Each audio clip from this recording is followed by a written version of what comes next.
Yeah, there you go. There we go. There we Okay. go. Great. Yay. Awesome. All right. Thank you for standing by. How are you? I'm great, thanks. No Oh, sweat. good. Yeah. Thank you so much for doing this. Oh, of course. It's my joy. Yeah. Yeah, cool. Yeah, I hadn't heard back from you in a little bit, and I was like, well, maybe it wasn't meant to be. And then all of a sudden, I let go, and lo and behold, you texted me back. So awesome. Yeah. Yeah. It's super fun. And that moment of synchronicity too, when you were writing the email, just I was checking in with you. I Yeah. couldn't believe it. Super Yeah, that fun. was super funny. Yeah. Always in the flow of things is always how it works. Yeah, Yeah. exactly. My daughter's in the window saying hello. Hi.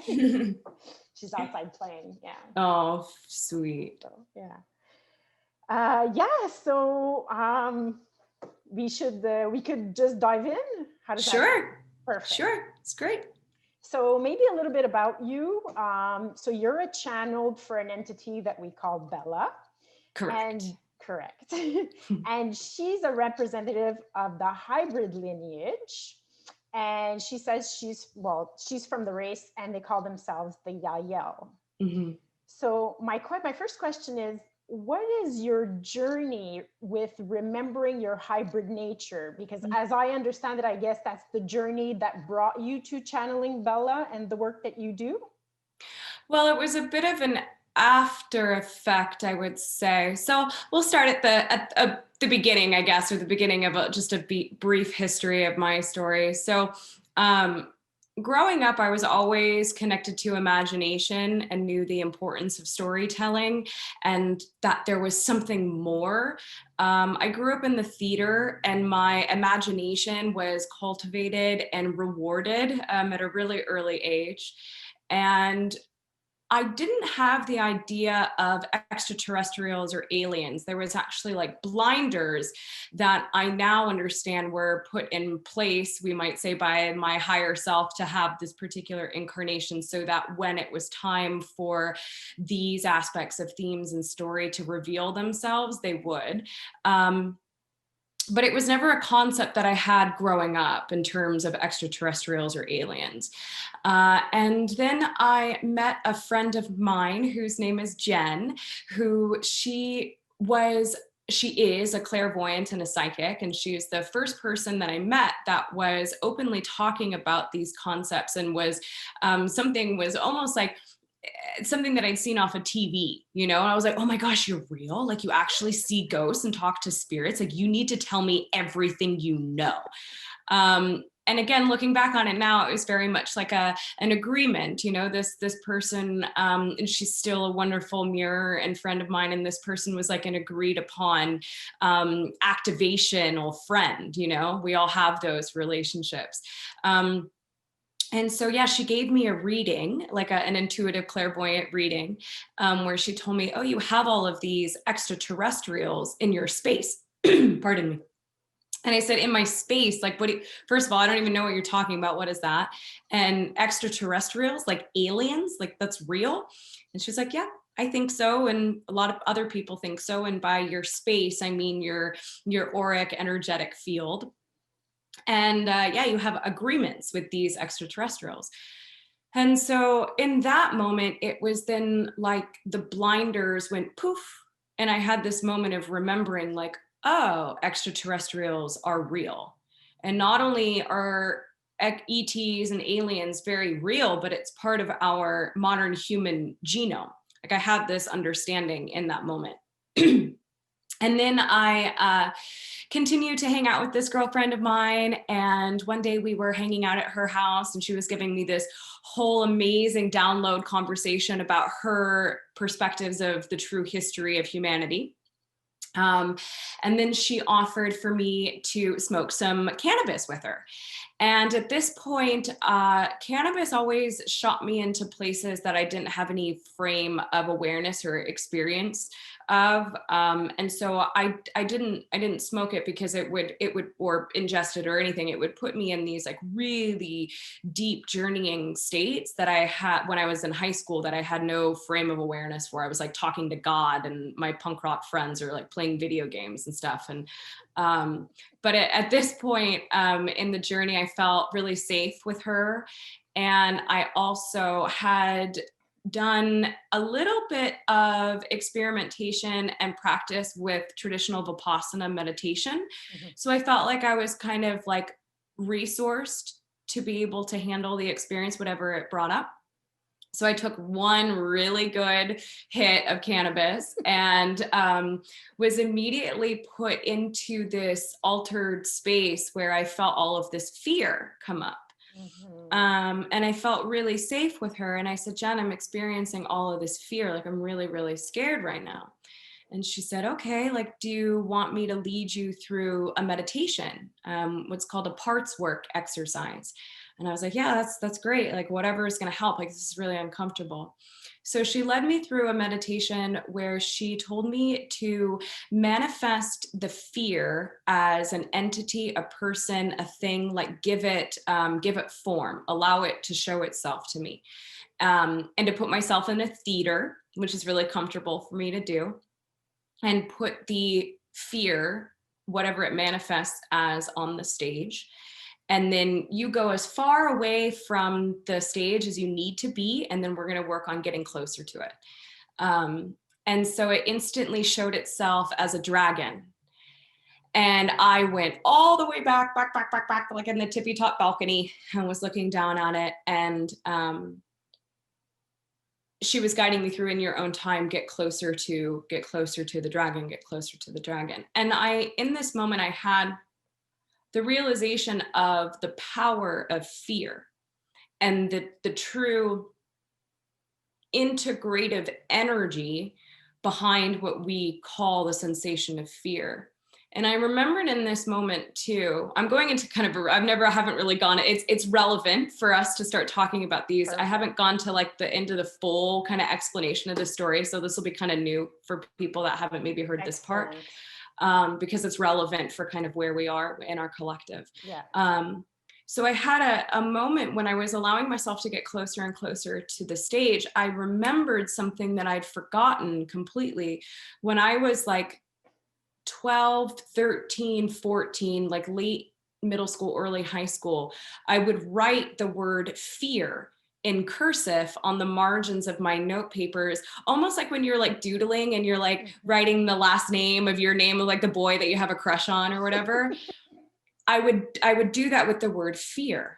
And I would like doodle fear and like put little hearts around the word fear. And then I would like come out of it and realize I haven't been listening to anything the teacher was saying. And then I would look at it and be like, oh, weird. I'm like in love with fear. I'm like totally crushing on fear. And I remembered that sensation and that thing that I used to do when I was allowing myself to get closer to the stage. And I had a level of understanding the importance of emotions and the importance of the alchemization or transmutation of fear.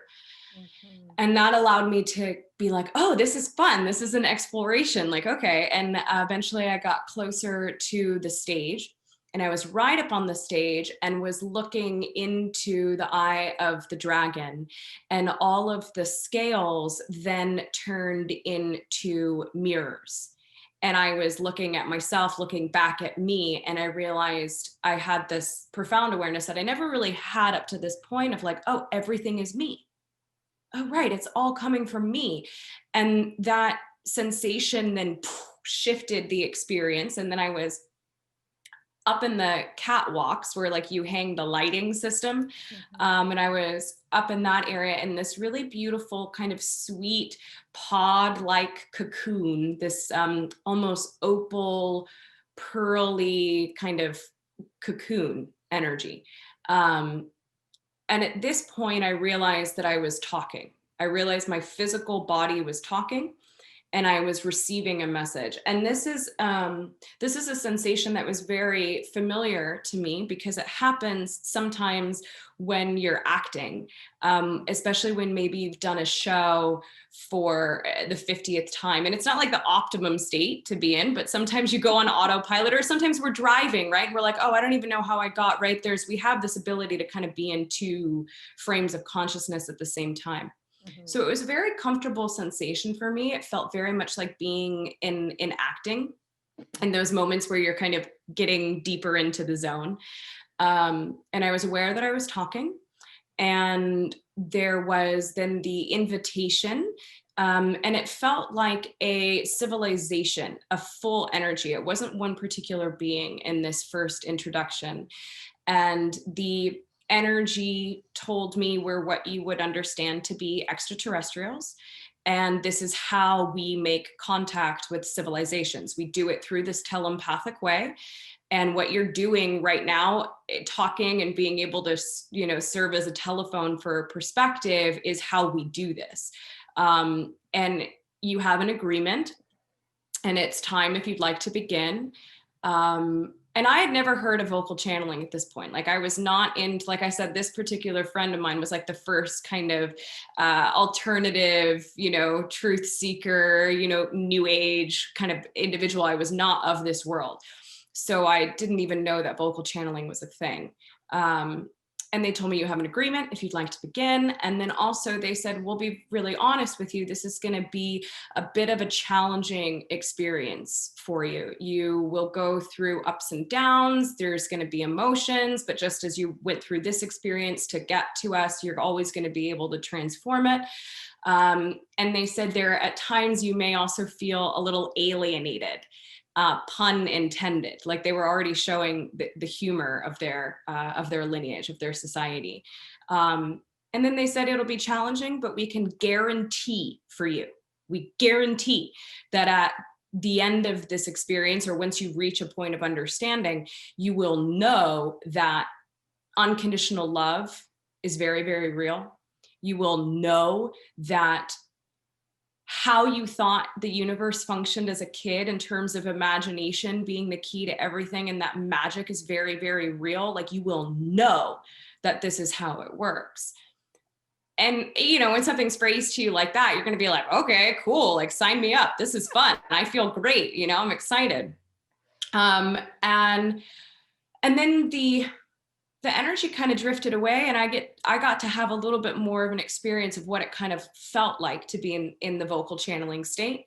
I don't remember much of that first transmission, but Jen, who was there with me, was very familiar with vocal channeling and knew to be able to ask questions to kind of see, where the information could go.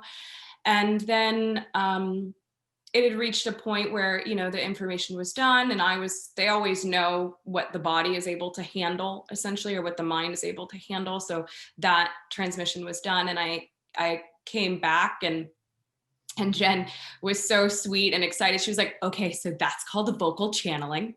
That's like a thing. What just happened is called vocal channeling. And the energy was so specific. And the information was really similar to a vocal channel that already exists.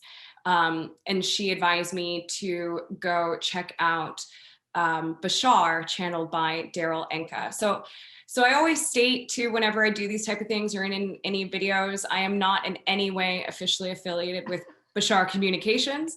I always just need to state that. And then also, I just love to express my thanks and appreciation for what Daryl Enka and April Rochelle have done and provided for our community. So that being said, after that, I then went and explored and found a whole rabbit hole of lots of different information, and was taught how to enter into the channeling state without the aid of cannabis. And it was like a rotating energy. I would almost kind of feel something knocking.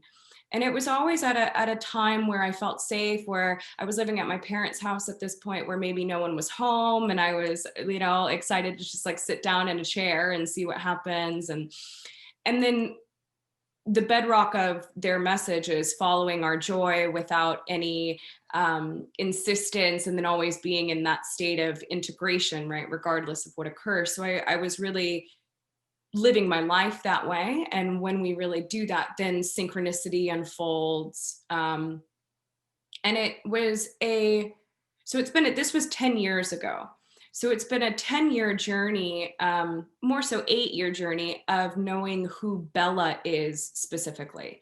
There were many different entities and beings and different parts of my consciousness and my ego and all sorts of different things that were stretched and filtered through first, before I really knew who Bella was. And a part of that, kind of looping back to how you started the question, a part of that, like cleaning out of resistance, was remembering my own experiences with the hybrids and understanding my own hybrid human nature, and remembering my own experience with the beings that we understand as the grays, and really being on like this quest of discovery, of allowing the mystery to unfold through following the joy and committing to it in each and every moment without the insistence, and then always being in that integrative state. And now we're at a point where, and where me personally, where it's become the next phase of the journey for me to really go back to that place of the dragon, and to realize like, oh, this is all coming from me. I've been talking about it a lot in different videos, and because it's really been the next phase of my level of integration, is like to really understand what that means. That everything we're seeing, tasting, touching, hearing, observing is a reflection from aspects of our own consciousness, and we're all having that dance simultaneously.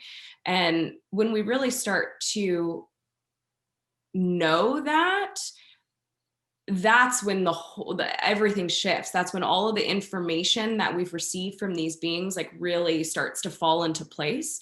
At least in my experience. So that's where I've been, and yeah, we can get to more conversations about specifics of Bella and all this, the kind of the next phase of protocol as I understand it, and all this fun stuff. So yeah, just a bit for starters there. That was a great introduction, because it touched upon all my other questions that are coming up. So great. I just, yeah. So I just wanted to, I'm just curious, this wasn't part of my first question, but yeah. You say that you're a vocal channel, and your friend Jen sort of labeled it that way. Does that mean that you're sort of a trance channeler, or are you conscious of the messages coming through? So the term trance channeling, as I understand it, is perhaps a little bit of an outdated term, because what Daryl Anka and Bashar Communications has really proven in terms of the science of wiring Daryl's brain up to these different machines, it's very much a heightened state of consciousness. It's a brainwave state. Which is slightly different than perhaps like a trance channeling state. Again, all of these different details are really, that's part of the next level of discovery, I think, is finding the true science behind what is going on here, and also kind of demystifying it a bit. And everyone is capable of channeling. Really everyone, I really like anchoring it down that we're all vocal channeling when we're being ourselves, right? Like that's the true space of, so in my acting school in New York City, one of my professors, Ray Verda, asked us, what is acting? this very kind of like philosophical, question, what is acting to you? And we all went around and, said our really kind of like what we thought was our very wise, 19-year-old descriptions of what acting is. And he let us, go through our moments, and some people had really beautiful answers. And I'll never forget what he said. He said, acting is honest response in imaginary circumstances. And it just, like, it hit my logical brain and it hit my heart in a way. And then as I continue to live my life, I really think that that is such a beautiful way to express the human experience. Yeah. We are doing our absolute best to be present in each and every moment and have our honest responses in imaginary circumstances. Yeah. And in that case, we are all the characters in our show, and it's this amazing improv game, and we don't know what we're going to say next. But when we're really in alignment, when we're really in our passion, when we're really in our joy, doing whatever it is that we're doing, we are actually raising our frequency and altering our brainwave state and being in a space that is closer to the actor that knows it's a character in the imaginary experience. And then we're able to say the true next line that's coming from our soul. And in that way, when we're at the grocery store and we're doing, we're checking out and saying thank you, like, we're vocal channeling at that moment. So I always just kind of liked, because there's so many different ways that these higher frequency information can come through, which really is just a reflection of our true consciousness and our true spirit. And then also, because there's always many different levels of the same building,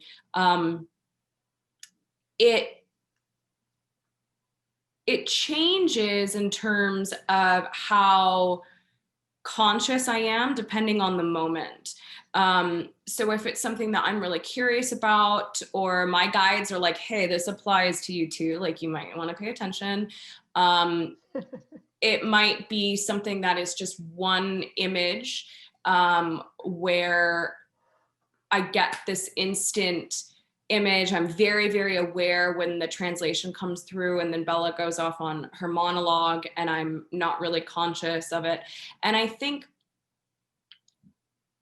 again, going back to certain levels of the protocol and different ways that our higher selves have orchestrated it with these beings that are having this first phase of contact with us, there's strategy and precision in it. And in the early days of channeling,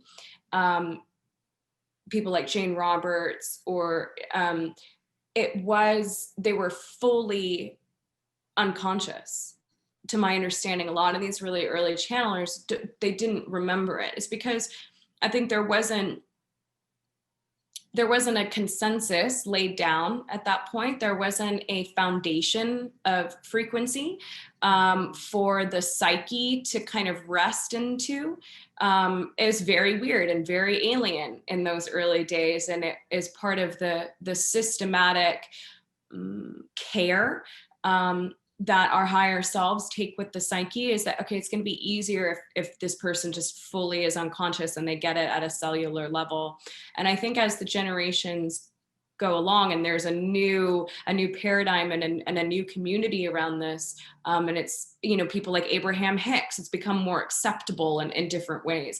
And we're remembering that this is, in this specific type of channeling or mediumship, has been around for thousands of years in our society. It then allows those of us in a newer generation to be semi-conscious with it. And in my particular experience, it also helps to expedite the remembering of our own hybrid nature. So for those of us perhaps that are connected to, again, this is a very specific hybrid lineage with a very specific set of agreements and protocols and all this kind of stuff. So for those of us that are perhaps in this next generation of vocal channeling connected to this lineage, it helps to speed the process up of remembering our own hybrid nature, and allows us to see the level of observation in a way that's closer to how the hybrids themselves actually see it. So this has been my kind of like, oh, why would we have done it this way? Like, oh, interesting. So this person's, so this is me just kind of like, you know, almost like being my own little Nancy Drew. And again, it's fully my experience, and it's what Bella has kind of shown me in this way. That it's the new phase is for people to be more conscious when we're doing it. And I think, you know, for people that are, because everyone has the ability to vocal channel as themselves, and then also to connect to different aspects of their higher self, different aspects of their nature, of Gaia, of many different elementals or multidimensionals. I mean, it's really endless what we're able to connect to. And so just for people that are maybe playing with that, if you're conscious, it doesn't mean that you're not doing it. It's just kind of the next wave of this, and I think allows us to enter into a space where we begin to really soften the judging parts of our brain, and to push through and to play and to be in that state of imagination and that childlike wonder, and to kind of like take a little bit of the pseudo spirituality out of it, you know, and just allow yourself to play and to be in the imagination space. And being semi-conscious allows us to push through and to know that we're safe enough to express. And then once you enter into that level of the zone of understanding the importance of the imagination in that way, that's then when you stretch enough to really allow precise information to come through. That's amazing. Yeah. Amazing. So who exactly are the YahYel and this hybrid lineage? Because Bella is a representative of the hybrid lineage. So what does that mean? And how, even more important, how is it relevant to us at this space-time junction?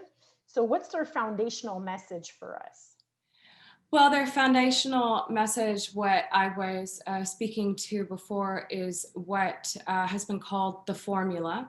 And it is a physics formula. It is the way that our higher self relays the information that we need to the character to know the next and the next part of the journey. And this is how we continue to stay in our alignment and align with any and all external circumstances that we need for our development and our expansion. And so it's to follow our joy, our excitement, our heart's whisper, any idea out of all of the ideas that feels a little bit better than the other one, any like, and each and every moment, like Bella gets really, really specific about like knowing that you want to breathe, knowing that you need a breath is following your next moment of joy. And you can anchor that in and be in the awareness of your awareness and the appreciation of the awareness of your awareness that you're excited to take the next breath.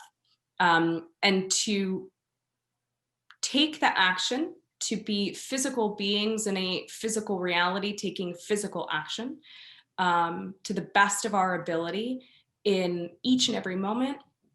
And like really taking it all the way through, like committing to the character is another thing that I like to, you know, is like to really, again, knowing that we're safe enough to express because we're safety itself and nothing is outside of us, like really committing to that action until perhaps we've taken the idea all the way through and we align with some type of block. Or we hit a wall in that way, which is really just an indication, is an invitation to go another direction, because that wall or that block is coming from an aspect of our own creation. And to pivot if we need to pivot.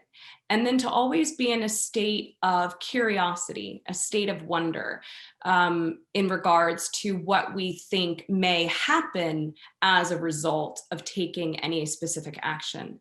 So never being in the insistence that what we think might happen as a result is what is going to happen, because that's part of the fun of the actor to character, higher self to physical expression, is we think we know what's going to happen next in the script, but really we don't. And that's the whole joy of the creation, is being in the mystery and allowing the unknown to reveal itself to us, through us, for us. So always being in that state of curiosity and non-insistence about what we think might need to happen. And then to always being in a state of integration, regardless of what happens as a result of us taking the steps on this specific path or playing out this part of the scene. To always remember that nothing is happening to us, that it's always happening not only for us, but from us. And even if something we don't outright objectively prefer, it's there for a reason. We wouldn't see it, we wouldn't create it if it wasn't there for a reason. So to always extract the positive, integrative aspect of the reflection, and to, in how I and how Bella chooses to explain this part of it, is to be in the reflective state with yourself, to always find the denser belief or the part of you that is ready to be seen, that wants to reveal the message, the story. Usually it's an aspect of our denial, of our suppressions, of our the part that really, really believes that the experience is very, very real, right? Usually it's that part of us that goes, hey, I've got a message, like there's something you're not looking at. Would you be so kind as to be in this really honest communication with me? And especially in our times right now, when we're seeing so much that we don't outright objectively prefer, there's gotta be something within us that we're able to look at and get the next little piece of dust or the little smudge off the mirror. There's always a part of us that we can flip it and internalize it in a way and find whatever is resonant, whatever, there's something there to look at, because there's going to be something, or else we wouldn't see it in the external. And that's how I really interpret, or kind of take it to the next level of explanation, perhaps, of what it means to be in an integrative state, regardless of what happens. So we follow our little heart's whisper, our joy in each and every moment, to the best of our ability, without any insistence, and then always being in an integrative state, regardless of what occurs. And I'll be really honest. I always like to be really honest when I do these types of things, because I think it's so important for people to know that we're safe enough to express, right? And that we're safe enough to like really begin to talk about the subtle nuances of what we're creating. So my job in particular has been, in times I'll say very challenging, because I am coming to, in a way, support perhaps and validate some of the information that has been brought through by Daryl and Bashar, but also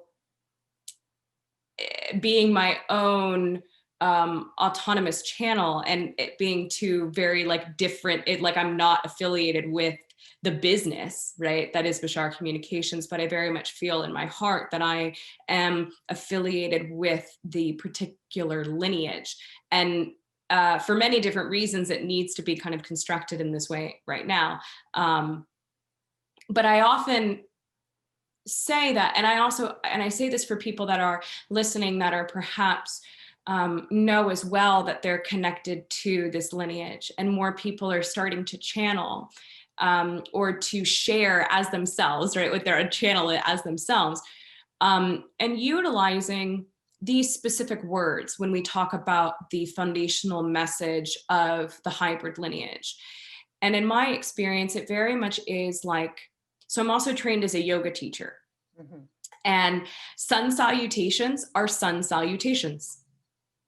Why would you change it? You're not going to change the order of standing in Tadasana, arms up over it. Like you're not going to, you breathe at certain moments, you exhale at certain moments. This is just how it goes. And so that's really how I feel with the message of the formula, is that this is just how it goes. and the importance of honoring and giving respect to where perhaps things actually came from, Mm-hmm. but then also knowing um, the interesting nuances of how then do we move into the next phase of sharing this perhaps with more people. And so I'm always in this kind of interesting place where I'm like, do I even say the name? Do I even, so I'm just being like really honest, because it's been an interesting dynamic for me. And I think more people are kind of in this sphere of how do we bridge that, you know, that aspect. Yeah, it's kind of like, why reinvent the wheel, but also we should, you know, we should give credence to who brought the wheel through first in a way. And again, from my experience of applying this observation, this layout, this foundation, this road, this instruction manual, Mm-hmm. it's all that there is. This is it. So, and any question that we have leads back to this. And perhaps as we move along, there will be different translations or different way to say it, but this is absolutely the order. And these are the different little subtleties or the things that we sometimes forget, or that when we don't fully have an understanding of true metaphysics, we forget these little things and get all caught up, and that it actually works like a spiral. So when we really follow it, it always comes back in on itself. So you go through whatever the experience is without the insistence, pivot if you need to pivot, you receive the moment of integration, you remember that regardless of what you receive, it's coming from your joy. Because if you start with the joy from your honest joy, to begin with, you're just going to keep winding back there. And then more and more we refine our ability to be in that honest space again of like, oh, is there something that I missed? Do I have something to look at? What's the belief? What's the little speck of dust? And through this cyclical process of the scenes, right? It's basically you play out one scene, oh, okay, great. Now do the next idea, do the next idea. We begin to, of course, raise our frequency. But also through that, a byproduct of raising the frequency is to begin to be very decisive with what, and discerning with what truly is our excitement and what truly is perhaps anxiety or aspects of our programming or shoulding on ourselves or all these different things. And the only I think that was actually a Tony Robbins thing again, saying who invented the wheel. Yeah, I think it was the first one to say, don't should on yourself, but it's great. But again, those are coming from the denser belief structures and essentially the aspect that creates those belief structures so that we can have a human experience at all. But now the human experience is shifting, and being in that discerning phase of what is our true joy then builds like a muscle. And it brings you right back, okay, take the next action, follow it through, see where it goes. And so, yeah, again, just from my perspective and from my level of observation and what I'm able to see through Bella and then applying it in my own life, like, that's it. It really is it. But Bashar says it. It's very simple. Abraham too. He's got, step 1, step 2, step 3, and then step 5, and then you come back to step 1, and it's always that wheel turning. And Joseph Campbell said, follow your bliss. Jane Roberts Seth through Jane Roberts said, you create your own reality, and whatever your psychological beliefs are is like the sort of the theme that you're playing, and you have the permission or the willpower to choose your joy and to start creating from there. Yeah, it's a simple message, but we're trying to see it from different perspectives so that we're better able to integrate it. And so how do you, like, for example, when I first started learning about these concepts, I kept being plagued with fear about not being necessarily supported enough by the universe, you know, not making enough money to be able to afford my mortgage, and I've realized it's all a matter of choice, but for somebody who's a little newer to this or who hasn't practiced it, like how in our day-to-day, what are the techniques maybe, or the things that we can do in order to allow to create more from our joy and to start trusting the process? Yeah, beautiful. So to really make it in each and every moment, to really be as present with ourselves as possible, and to perhaps not push ourselves beyond our belief structures, right? If it makes us feel more nervous than it does maybe like a kid on Christmas morning, then that's probably not the right thing to do right now. And it's really through, and this is again why Bella phrases it in this way. She says a lot that we're able to slow down the frames in between the frames, and to really play with the sensation of the appreciation of our connection, of our relay. And what that is that's a form of our abundance, right? So abundance can manifest in many different ways. It's gift, it's money itself, it's trade, it's synchronicity, and it's also imagination. And imagination is the conduit, it is the bridge, it is the connection, it is the reflection of our innate abundance, right? That eternal trust and exchange value with ourselves. So she speaks a lot about in each and every moment, making it as much of a waking meditation as we possibly can. And to play with the idea of acting on our joy, but then also, again, taking an idea such as knowing that we have to go to the bathroom, or knowing that we're hungry. That is, or knowing that we're thirsty, that we want to drink, right? That's a moment. No, it's perfect. Thank you. That's a moment of following your joy. And it may come from something that is like instinctual, but it is instinctual. Following our joy is completely instinctual. Even when we think, oh, I want to go to the Bahamas, that's an instinctual imagination channeling. But from our belief system, we get wigged out and we're like, oh, I can't do that. But if we honor the things that are equally instinctual, that we take for granted in many different ways, such as knowing that you're thirsty and that you want to take a glass of, a drink. That is an aspect of the higher self, of the joy that's channeling to us, through us, for us.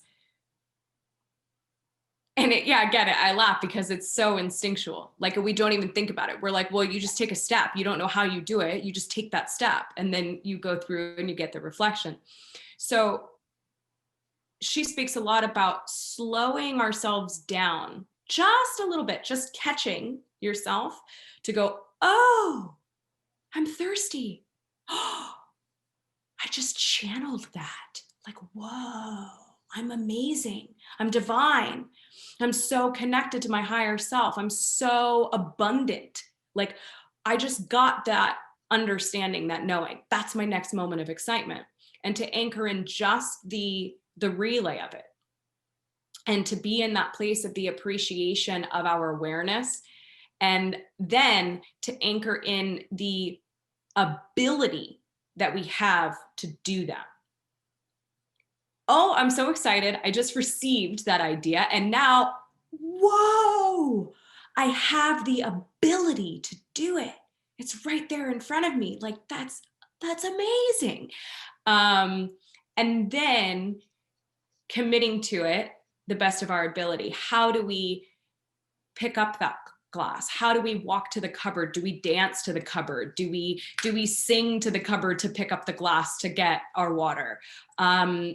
Are we so in the space of receiving our connection, our abundance, and our ability that we start welling up with tears as we're walking over to get the glass, right?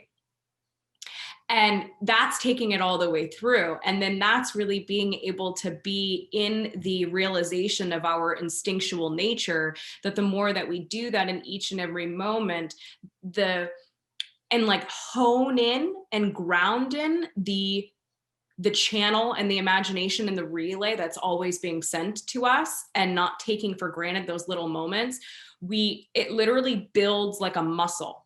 And the higher self goes, oh, okay, she's really paying attention now. She's really paying attention. Okay, so give her the next idea that's a seemingly bigger idea of like, oh, I'm gonna walk down the street. I want to go check out that bookstore. Oh, like the next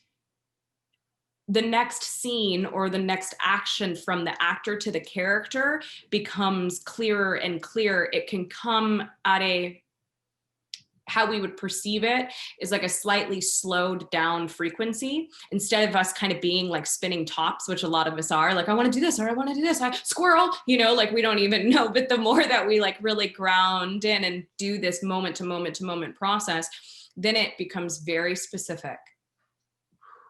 That's your next idea. And then from there, you align with the synchronicity, you get the next lesson that you need, you get the next invitation for the refinement of whatever belief it is that you may be holding, that would then allow you to step more and more and more into the knowing of your worth, to then start making those seemingly bigger steps, but they're not. They're just as instinctual as knowing that you want a glass of water, but we have to refine ourselves and build the muscle to do that. That's beautiful. Yeah. It's really simple too. It is.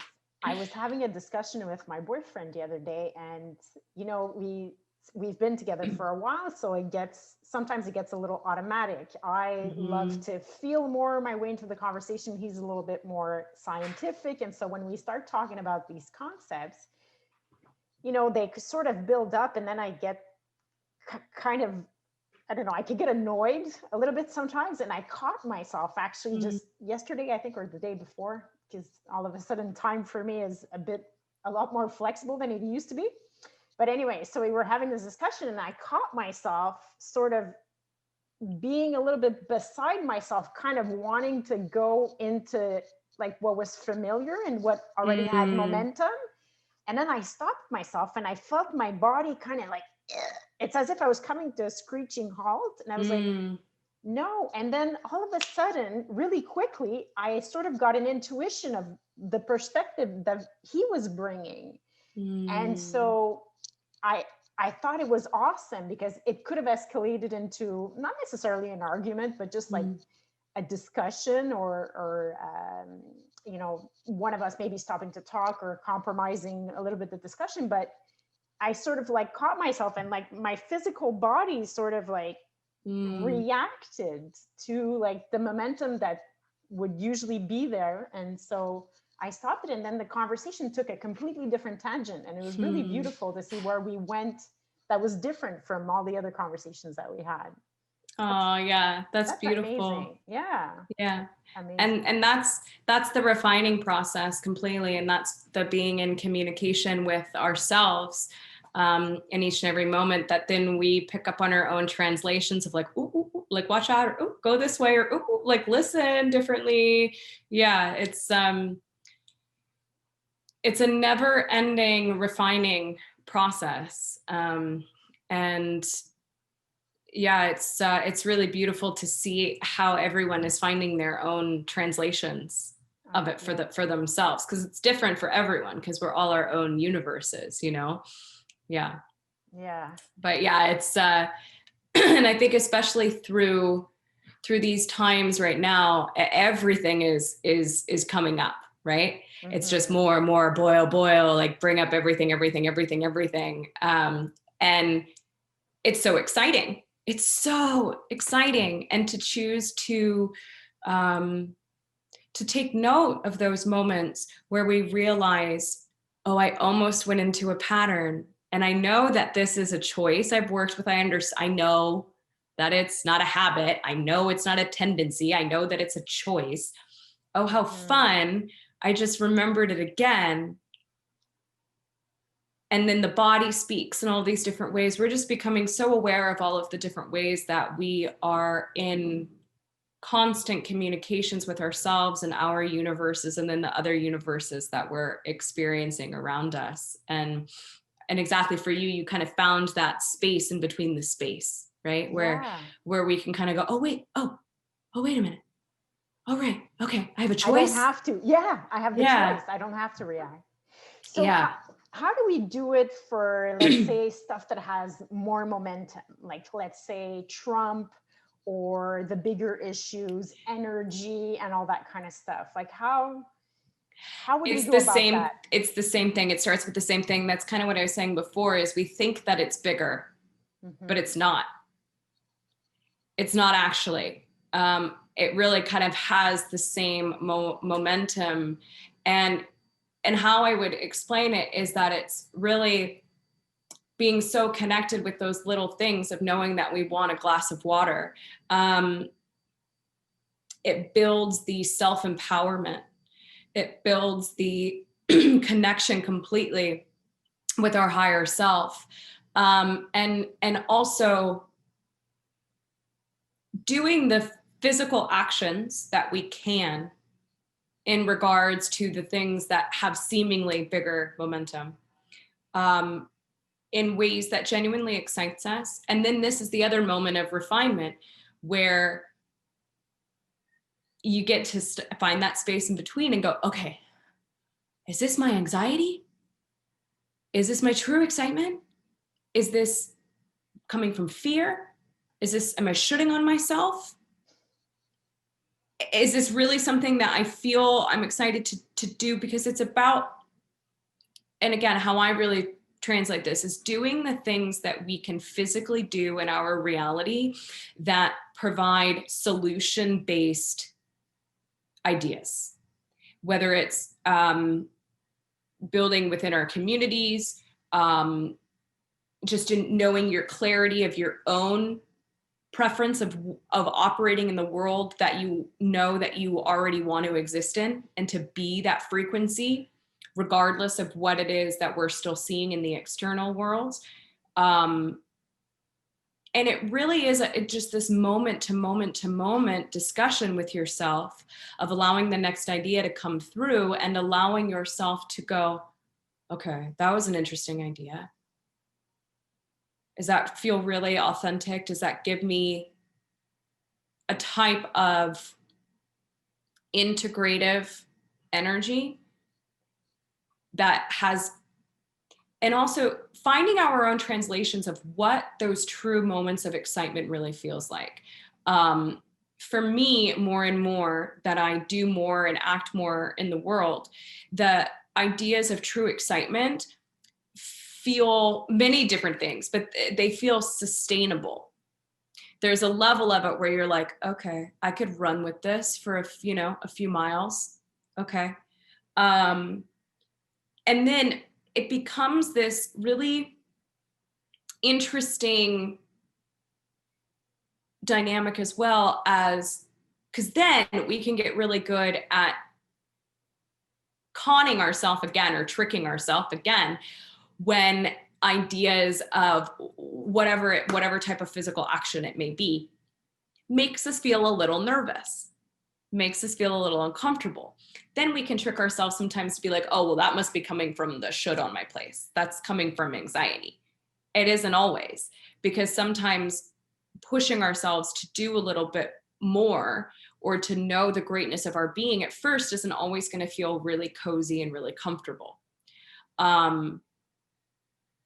And so it's being really honest with ourselves, of knowing when it's time to just kind of like receive and relax and integrate and stay super cozy, and then knowing when it is time to kind of push through and to do something that makes us uncomfortable. But again, it's in each and every moment, because it's not about it's not about changing our external world, right? We're not ever going to change the external world. It's about changing the internal world, and then we align with different versions of the external world. But we can only really demonstrate the change coming from our internal world when we allow ourselves to make these physical actions. And And again, this goes back to what I was saying before about the full ownership that everything is coming from ourselves. So like, why would I have created this? What lesson am I learning? And not, I've been saying this more and more, it's not only when it's just convenient for us. It's not only when we're seeing something that we prefer, that we've received a synchronicity where we're like, yeah, I create my reality. I'm a super manifester. It's in everything that we see. Yeah. No exception. Yeah. And and then people sometimes kind of get confused because a lot of the way that the hybrids phrase things is contradictory. A lot of the information you're like, oh, but I thought this was true, but now you're saying that this is, because it's a multifaceted crystal, right?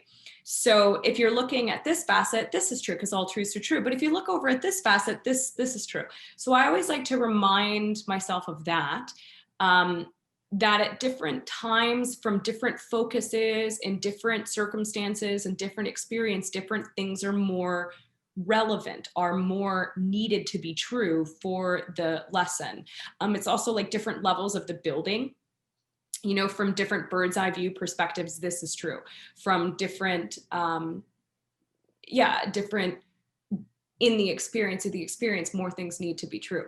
But for myself, and this is honestly something that I'm like experimenting with, is fully taking, again, the ownership of the external reality. And what things can I do that allow me to take the full ability to respond? And it's like, what would happen if I really didn't watch the news? What would happen if I just spent each moment really connected to the things that I'm able to do, the things that I'm able to change? What would happen if I focused on the parts of myself and the parts of the external reality that feel really good to me?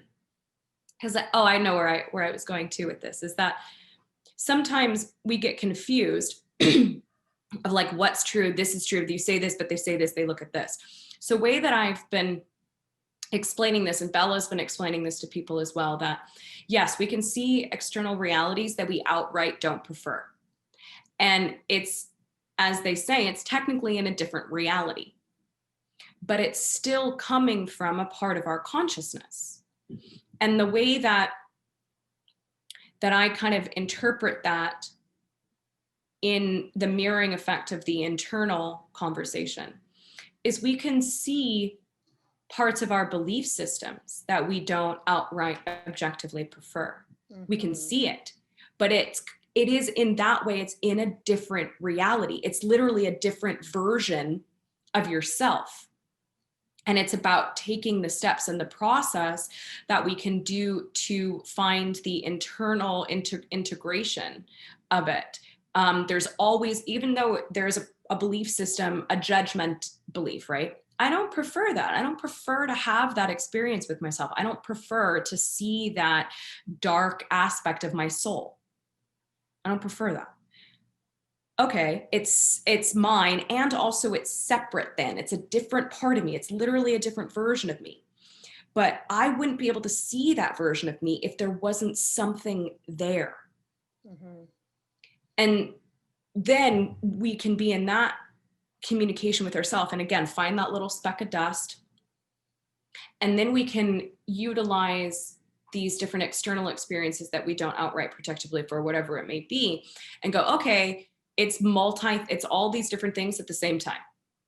It's in a reality that isn't my reality, but yet it's a different version, but yet I can still see it. So there must be something there. So it's always about allowing ourselves to be the multidimensional endlessly shifting beings that we are, and allowing ourselves in different moments to go, okay, I'm going to do like the internal belief system. I'm going to like, you know, find the lesson for within me that's going to then help find a new version of me inside that then aligns with a new version of the external.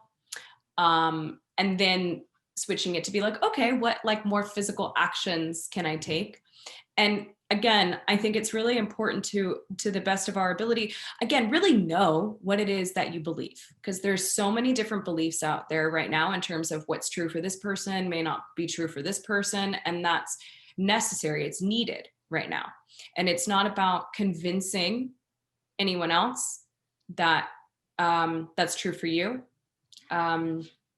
But knowing what you believe totally, fully, and then doing whatever you can to be able to act as though you're already in the reality that you most prefer. Again, to have integrative, solution-based steps of action that bring more people together, that we then act from the state of unity that we really are, rather than pointing out further separation.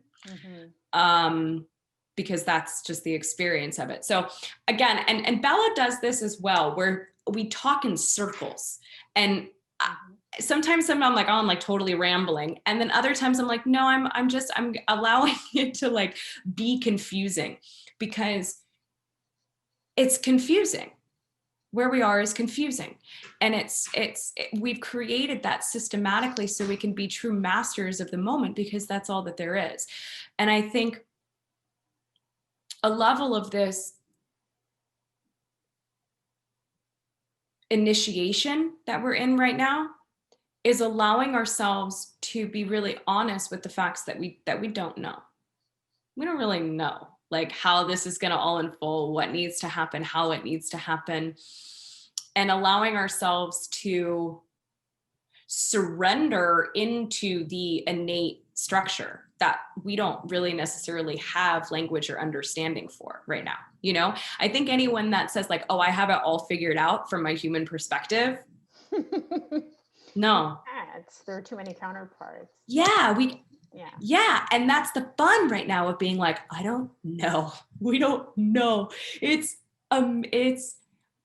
crazy, but it's about taking the ownership and responsibility of our own worlds, and then doing whatever we can that allows us to bring integration, community, invitation for new ways, because we all want the same things, right? At the end of the day, all humans really we want to be loved, we want to be supported, we want to be safe, we want to have room to create.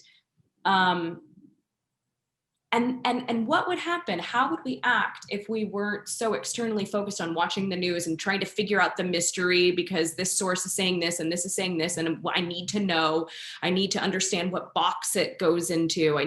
But there is no box. No.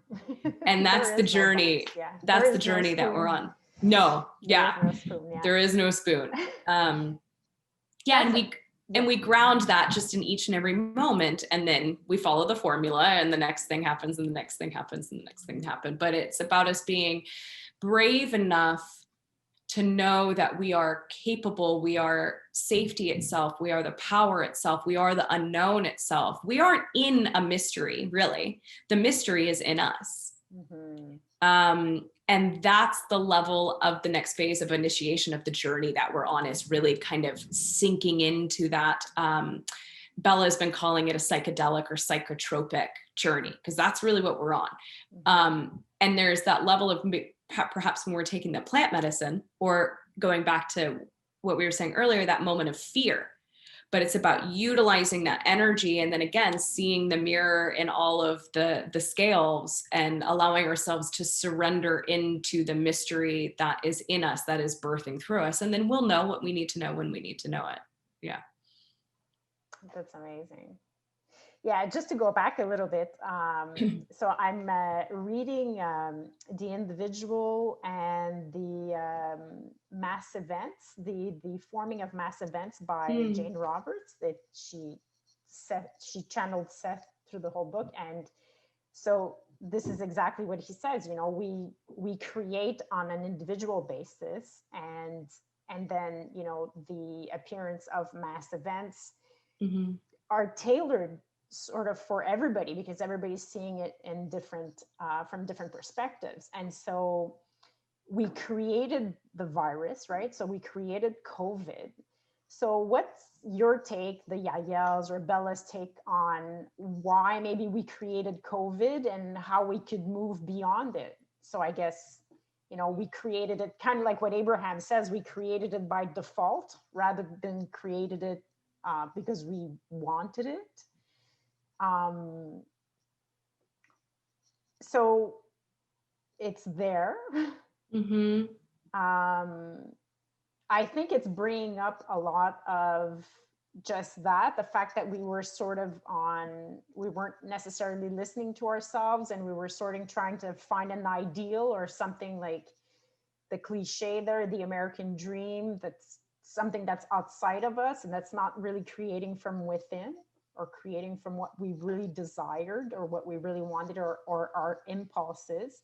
And we were sort of, I think that affects it affects more the elderly people rather than the young ones. And so I'm thinking that you know, we were sort of putting them aside a little bit, putting them in Mm. homes and not necessarily supporting them or taking care of them. And so maybe each of them somewhat on their individual basis decided to die from this to, you know, bring about the lesson, different perspectives of the lesson, that we weren't necessarily integrating them into the whole. And the kids also, like, that they don't have to necessarily wear a mask, and that kids aren't kids are great, you know, they're very intuitive and they act from their mostly from their intuitions, and so they don't really necessarily have to wear a mask, Mm. you know. So I find that it reflects And what we're thinking. it really is, it does, absolutely. And it's because there's so many belief systems about it. There's so many different stories. There's so many different ways that any individual could see it. And that is in ways the beauty of it. And that is in ways, well, I don't necessarily think that it's a default. I think it's quite artfully done from many different perspectives and from many different ways of looking at it. Regardless of what you believe, you're going to be like, okay, that was a good one. Well played, right? From Gaia, from all of us, from wherever you think it may have come from, whatever your belief system is behind it, right? I think there's a level of us can go, whoa, interesting. Look what we created. Look what we've done. Look how many opportunities for lessons there are here. And all of these different ways that individuals, just as you were sharing your beautiful translations of the symbolism for you, for everyone, they can have, if they choose to see it, really positive symbols and lessons and takeaway from it. And I think that's the greater lesson, is that and the greater reason for why we created it in this way, is so that everyone can have the opportunity to really know what they believe is true for them, and to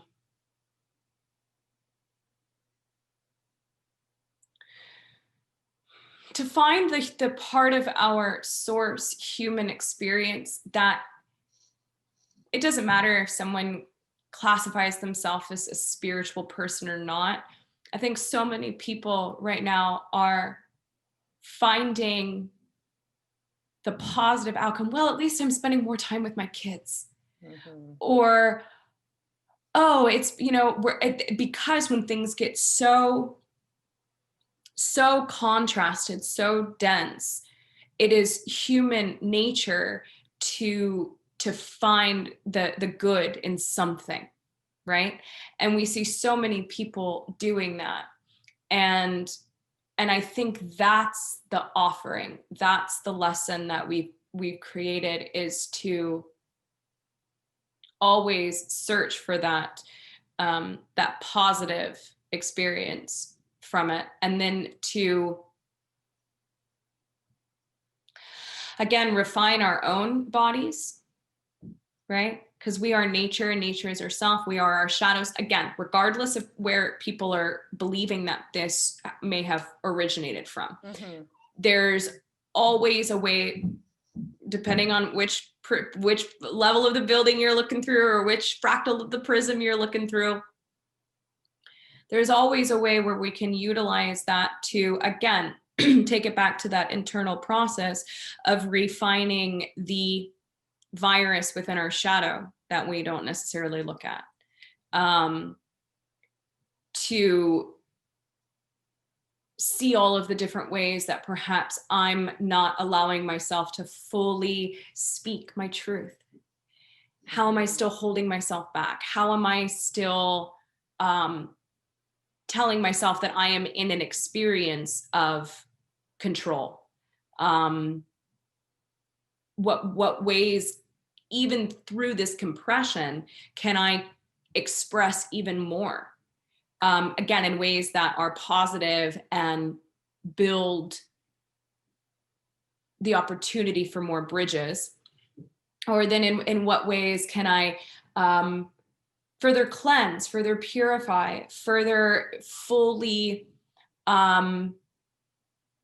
commit to the most healthy lifestyle that I can.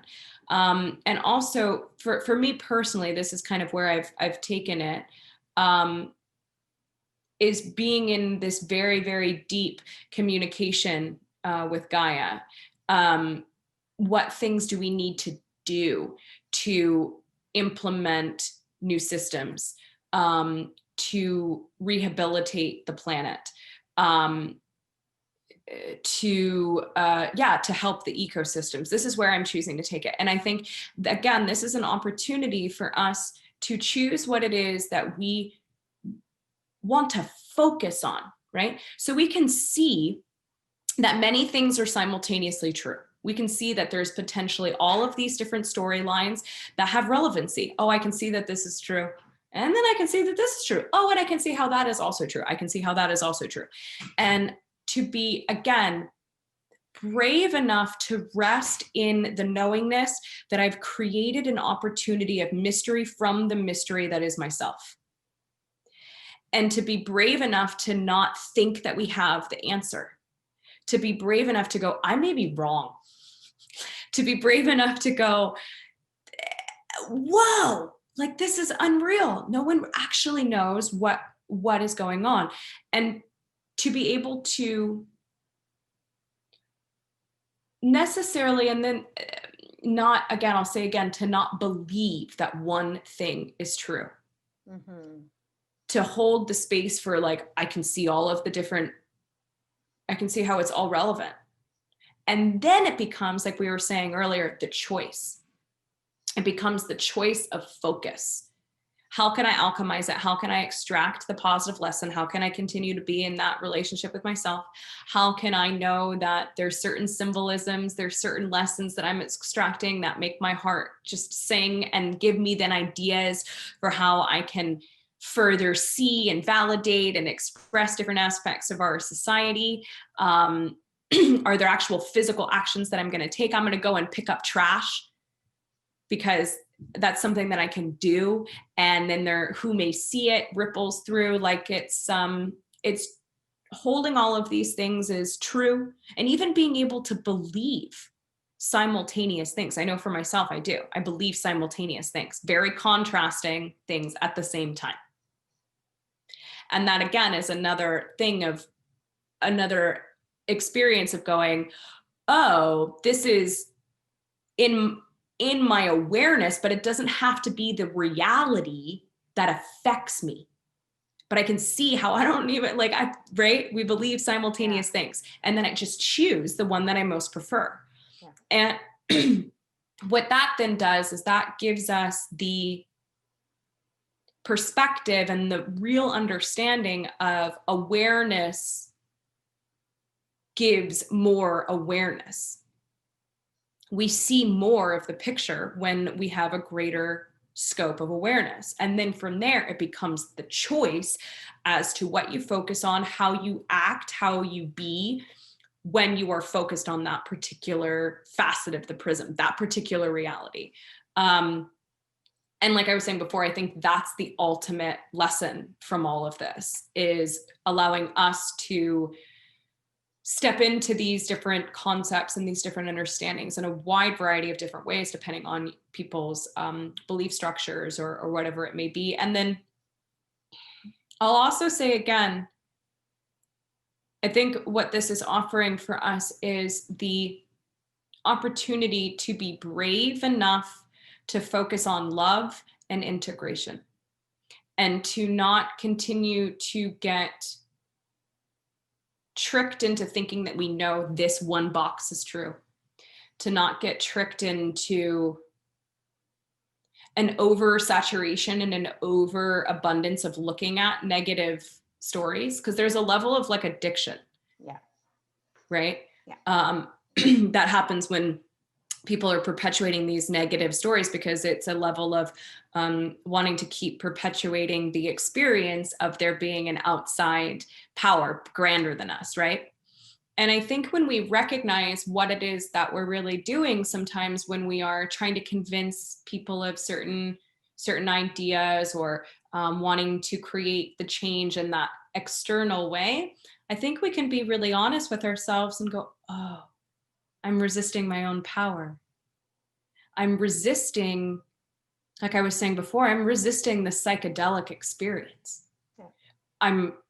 And it's a really like very core aspect of our nature that we have, again, going back to what I was saying about the idea of fear, is that we have a fear-based relationship with fear. And so we come up with all of these ways to keep us in like a neutral point, again, thinking that we know, that we stay in this neutral place, which is actually very frenetic. And you're just kind of bouncing in this neutral zone, but you're not actually allowing yourself to feel this extent of the dense emotions, which then by proxy, you're not able to feel the extent of the really positive based emotions. So I think there is an aspect of going into the integrative parts of fear, that again, allowing ourselves to be brave enough to know that we really don't know what's going on. And to know that we are capable, we're safe, to feel the fear and to utilize the power of it. And then that's when we, to use the rubber band analogy, that's when we really allow ourselves to go into that full pulling back and really feeling the true emotion. And then you get the energy, then you get the power, then you get the alchemy. And then you can shoot forward once you pulled that rubber band all the way back and really feel the extent of love and potential and the psychedelic experience. So I think that's essentially what we've created, is just all of these different ways to further allow ourselves that we know that we are powerful enough to accept the full responsibility of our reality in whatever way that needs to look for any individual, because we're still going to be able to see each other, to see all these different parts. And I think through honoring, oh, interesting, you're operating from that facet, I'm operating from that facet, I'm just making a choice. I think I can see how it's all true. I'm just making a choice, you're making your choice, and then somewhere we'll find the new way in the middle. You know, it's not being like, oh, well, you're this and I'm this and I can't talk to you. Like, yeah. That so was amazing. Yeah. Yeah. Beautifully said. Oh, thank you. So I have one last question for you. I had a few, but I loved where you brought me energetically and psychologically. And my last question for you is, how do you define unconditional love? Ooh, that's a really good question. I think we are, as humans, learning that we have the nature of it. We have moments of it, sure.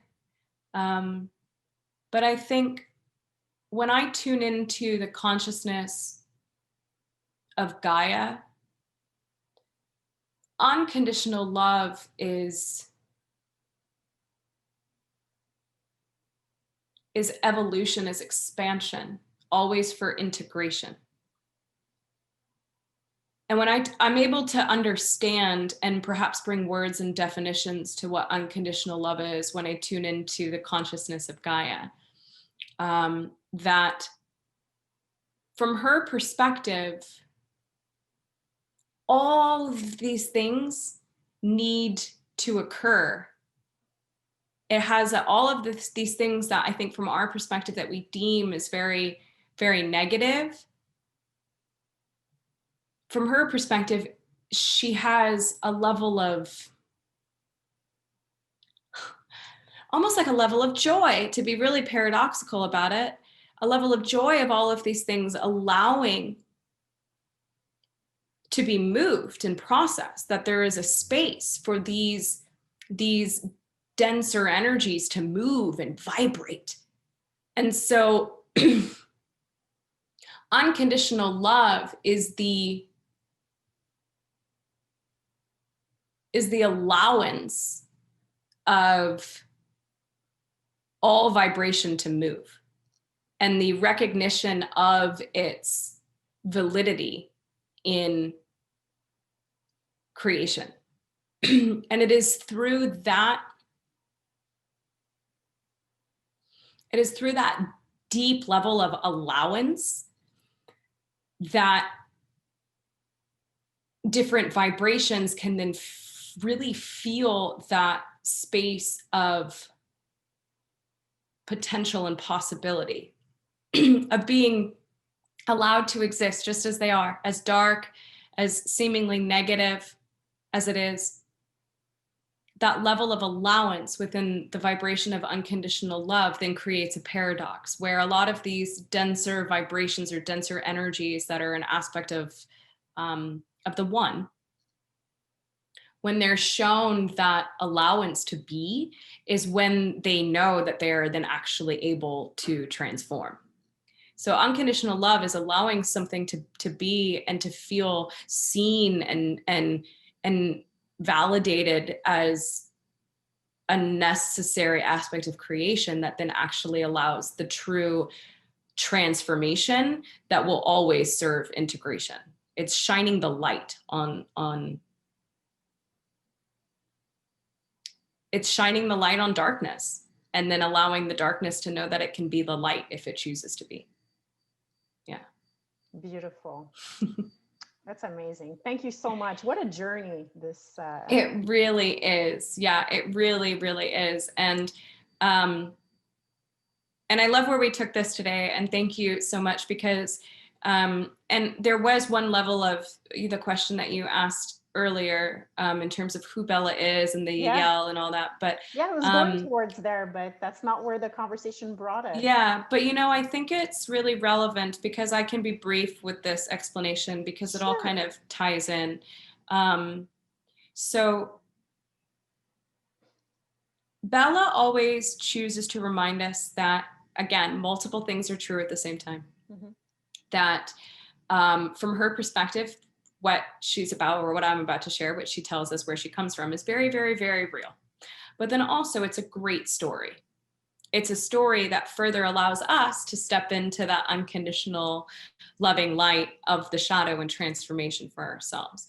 So she says that her civilization comes from an alternate human timeline. Mm-hmm. And we know these beings as the Greys, or in the hybrid lineage language, the Maze. Maze is actually a Hebrew word that translates to a couple of things. It means, what's that? It also means hunger or emptiness. And the Maze were and are a separate timeline of humanity that essentially lost a deep connection with their emotional body. The ability to be in the space that we're speaking of, in terms of being able to know your honest emotion and then to shoot from that place. They stayed in that kind of middle place, right? Of being in fear of the fear. And then that continues to be in the cycle of many different forms of denial. and they lost the ability to naturally procreate, to have connection with Gaia, a very heavy reliance on technology, and eventually the civilization was dying out. And because they have such ability in technology, they were able to tunnel back into time to interact with different versions of themselves, different versions, simultaneous incarnations of their oversouls, or different aspects of their genetic line, to extract positive DNA or integrative DNA, as well as information and energy, to then be able to create new races, which the Sasani, Shikani, YahYel, and the hybrid children are members of these hybrid lineage races. And also in these different interactions with the Maze, humans in our timeline are being activated. The genetic codes that were essentially made dormant by the original creation of humanity, there were different Anu genetic codes, the God marker codes, that were turned off. And through these different interactions, because we're brave enough to look into the shadow, essentially, to look into our own denial, because that's what the Maze are holding the space for. They are holding the space of being in the denial, essentially being the shadow itself, coming back to aspects of its light. And the human is brave enough to really look into that fear, to look into that shadow, and then it ignites the power, and it actually turns on different genetic markers. That's one way. There's other different, perhaps more technology-based ways, but in terms of allegory, this is a way that we can alchemize and extract the positive benefit from perhaps some challenging experiences, because the mythology is changing with this very specific lineage of the Greys, because we understand the story. Once we understand the story and who they are and where they come from, it makes it a lot easier for us to be in that mirror, in that dance, again, with the aspect of our own fear, with our own shadow, with the part of us that thinks it needs to be in a particular box. And then these different races, such as the Sasani and the YahYel, developed their own societies. Time and space operates differently for them. So in some cases, they've had thousands of years to evolve. And then they are now in many different timelines, coming to connect with us again through these telepathic ways first, and also many people are having lots of different experiences and sightings and activations. And as it's been said, it is most likely going to be the first hybrid race that makes contact with us is the YahYel. And in my understanding, it is most likely the YahYel that will really bring about and help to bring about a new era on planet Earth. Like, we may have different sightings, and there may be full disclosure, whatever, that's a whole different ballgame, because full disclosure comes fully from each individual first. But there may be different races that people have interactions with first in different ways. But as I understand it, the YahYel and the hybrid children will be the first race to fully merge with us to usher in this new era. But I think this is very true. I think this is where we are headed, but also, especially right now, I feel like we have to be very aware of different levels of escapism, and then also utilizing the frequency and the energy to help us focus on the reality that we prefer. It's always both. Again, it goes back to that level of being really discerning, really discerning, really discerning every moment, every moment.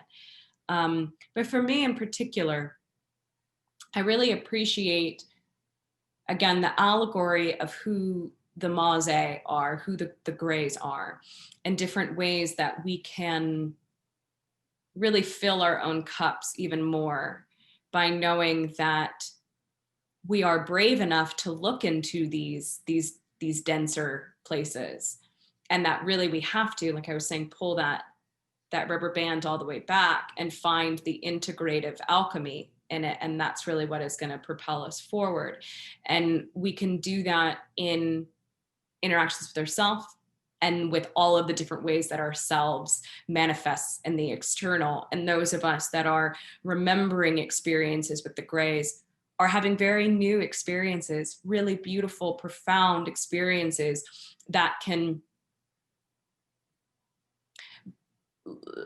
blend and merge into looking into these places in this level of the dream in really profound and beautiful ways. And then we're being really authentic when we are tapping into the hybrid frequencies of the Sasani and the YahYel. Again, it's another way that I think we're able to utilize allegory and symbolism and storytelling to allow us to really feel the real sensations of the fear, to see all of the fractals of the dragon and know that it's ourselves looking back at ourselves always.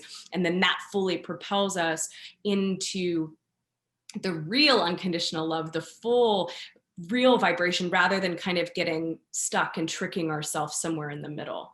And so the story of the Maze and the Greys and the hybrid lineage is just such a beautiful cosmology of truth that allows us to utilize many different lessons and symbols in so many different ways. So that's really nice. Kind of ties in. Yeah, I hadn't heard that part of this. Well, I had heard about the hybridization program and that the Greys from a parallel reality sort of were going towards extinction, and that they came back and they took some of our DNA. And but seeing it in the way that, you know, they were sort of exploring their dark side, and where, you know, we're sort of exploring that too in our fear, but that we can transform it. Well, I think it's more so that they weren't exploring their dark side.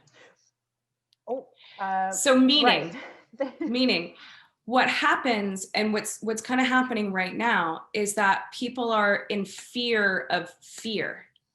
Yes. We're in fear of the space of not knowing. We're in fear of the place of outside of the box. And that's kind of how I translate it. What the Greys did is they didn't feel their dark side. Right.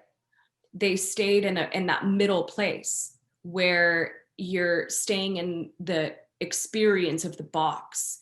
You're staying in the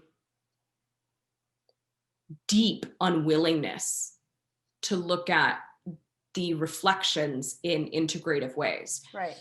And had a heavy reliance on technology. And so in that way, they were exploring, you know, the right. negative side of darkness rather than the integrative aspect of looking at true darkness, if we want to, I don't know. This is where language gets kind of interesting when we start talking about the language of dark and light and what's positive and what's negative and all of this kind of stuff. But we can have an integrative relationship by looking at the aspect of our darkness that isn't a representative of segregation, it's a representative of transformation. Mm-hmm. That is an integrative relationship looking into the shadow that is the birthplace, that is the void of transformation, that is the mystery itself. But if we fear that, if we don't look at that, that's complete denial and segregation. Yeah. Right. So they didn't do what we're doing now. Yeah. We're doing it. We're on the timeline. We're looking at it. In this conversation, you and I are just like really like looking at all of the lovely little nitpicky kind of way because we need to. But in my understanding, we're doing it. We're on a very, very, very different timeline. We wouldn't be seeing all of the things that we're seeing in the ways that we are if we weren't already fully in the process of looking at our darkness in really beautifully, unconditionally loving, powerful ways of being very much, like I was saying, you know, making little love doodles with fear. Like that's we're doing it. We're totally doing it. So we don't necessarily, we don't have to worry about that. But more and more and more, we can always, you know, we can always refine it and see what places am I able to go even deeper into the experience of knowing that it is a psychedelic experience of our own creation. Yeah. Amazing. Yeah. Very good. Whee! So thank you so much for taking the time. I really appreciate Oh, it. of course. And It was my joy. my joy is to have these types of conversation, and I, uh, I got what I needed. It was very good for me. Thank you so much. Oh, you are so welcome. Yeah, it was my absolute joy to continue sharing the message of this lineage, and to be as precise as a representative as I possibly can be, because it's very multidimensional, because we are. And thank you for being you, and for following your joy and creating this. Yeah, so it was so sweet to connect with you today. And if I'm taking a break providing sessions with Bella and myself for a couple of weeks, but if people are curious, they can go to gitarose.com and book sessions if they like. And then I'm always doing stuff on the YouTube channel. I'm back and doing a regular pace of a video a week. So yeah, you can find me on Facebook and Instagram as well. So. But Awesome. I think most people are, I think we're all connected. Those of us that are watching, we're all connected. I think so, yeah. So, yeah. So hi, everybody. Hi, humans. Hi, extraterrestrials. Yeah, right. Yeah. Hi, everybody. Hi. Yeah. Cool. Thanks again. You are so welcome. Have a beautiful day, and aloha. Aloha.